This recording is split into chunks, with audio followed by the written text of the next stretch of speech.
जिस स्थान पर इस समय हम खड़े हैं, यहाँ पर हिंदुस्तान का 15वां और उत्तर भारत का पहला इंडस्ट्रियल बायोटेक पार्क मुकीम है। और ये इसलिए संभव हुआ कि प्रधानमंत्री मोदी जी की सरकार आई सन 2014 में, और प्रधानमंत्री मोदी जी के हस्तक्षेप से, उनकी पर्सनल इंटेलिजेंस से, मोदी जी की सरकार के दौरान ही इसका शिलान्यास हुआ। मोदी सरकार के दौरान ही इसका लोकार्पण हुआ। फिर आज से कोई 1.5-2 बरस पहले CSIR और बायोटेक्नोलॉजी विभाग के संयुक्त प्रयास से यहाँ पर एक बायोनेस्ट इंक्यूबेटर स्थापित किया गया। 1 साल के भीतर यहाँ पर 5 या 6 पोटेंशियल स्टार्टअप्स तैयार हो रहे हैं। स्किल ट्रेनिंग का कार्यक्रम अलग चल रहा है। हमारी कल्पना है कि आने वाले 5 सालों में लगभग 25 यहाँ पर एंटरप्रेन्योर निकलेंगे। अर्थात जो स्टार्टअप्स की कल्पना मोदी जी ने हमें दी थी लाल किले से, और उससे पहले सन 2014-15 से पहले हिंदुस्तान में स्टार्टअप्स का बहुत ज्यादा कोई चलन ना था, मात्र 350-400 हुआ करते थे। आज बढ़कर के 2,40,000 तक पहुंच गए। हम दुनिया में तीसरे दर्जे पर आज खड़े हुए स्टार्टअप्स में। लेकिन जो हमारा इस क्षेत्र का एक एक्सक्लूसिव डोमेन था, एक्सक्लूसिव सरमाया था, वो था एग्रीकल्चर। क्योंकि हमें परमात्मा ने हिमालय से नवाजा है, खूबसूरत वादियों से नवाजा है, खूबसूरत दरियाओं से नवाजा है।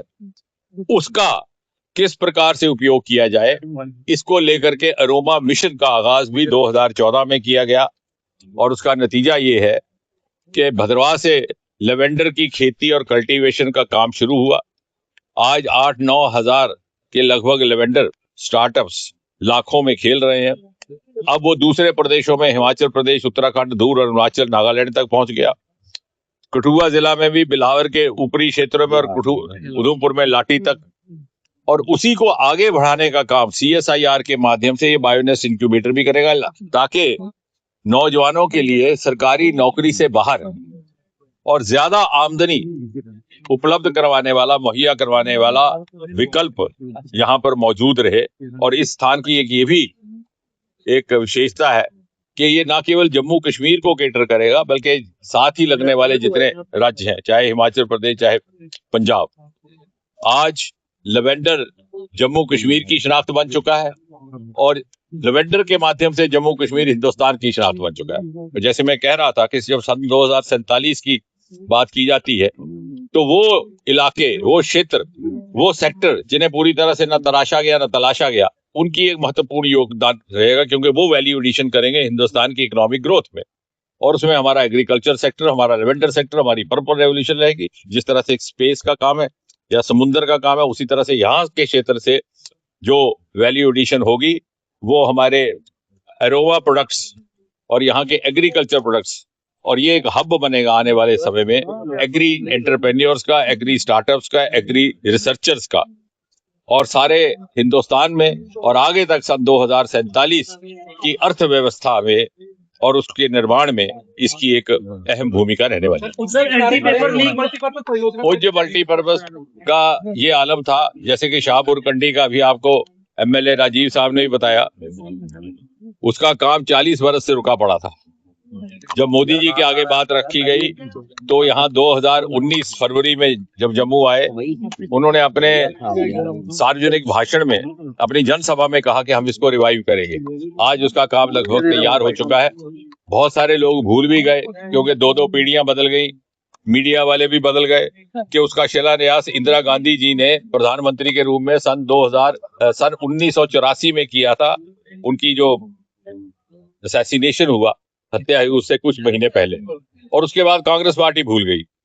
और इसी तरह से उज मल्टीपर्पज प्रोजेक्ट जिसकी आपने चर्चा की है या जिक्र उठाया है, वो 100 साल महाराजा उसकी कल्पना कर गए थे, लेकिन अब वो रिवाइव हो चुका है। उसका काम जल्द ही शुरू होगा। वेबकॉस ने यहाँ पर आके सर्वे कर लिया। यहाँ के प्रशासन के साथ निरंतर हमारी बैठकें चल रही हैं। 7 या 8 तारीख को यूनियन सेक्रेटरी कुमार साहब भी, जो जल शक्ति के विभाग से इसको देख रहे हैं, वो भी यहाँ आने वाले हैं।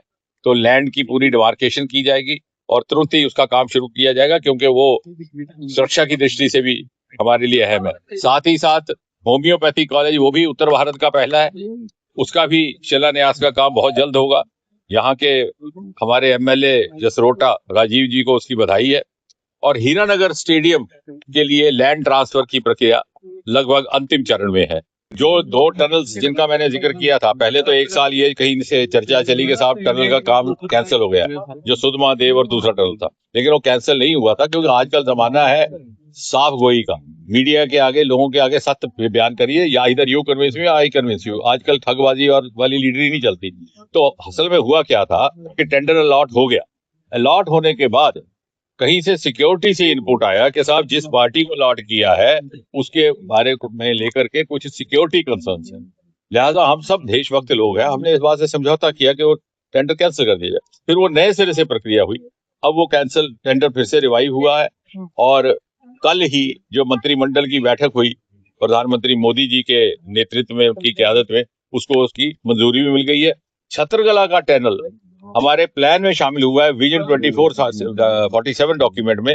हमारी कोशिश है कि उसके जल्दी अगले 5 ईयर प्लान में शामिल किया जाए, क्योंकि वो एक लंबा प्रोजेक्ट चलने वाला है। लेकिन जब वो बन जाएगा तो it will be a game changer. 24x7x12 वो एक हमारे पास ऑल वेदर रोड रहेगी, क्योंकि वरना बर्फ के दिनों में वो सड़क भी बंद हो जाती है और वो हाइड आउट बन जाता है आतंकियों के लिए। जो मोदी जी की कल्पना थी और जो मोदी जी ने देश के नौजवानों से वादा किया था, उसी का नतीजा है। क्योंकि जो पहले बिल लाया गया था वो भी मोदी जी की चिंता और कल्पना का ही नतीजा था 2024 में।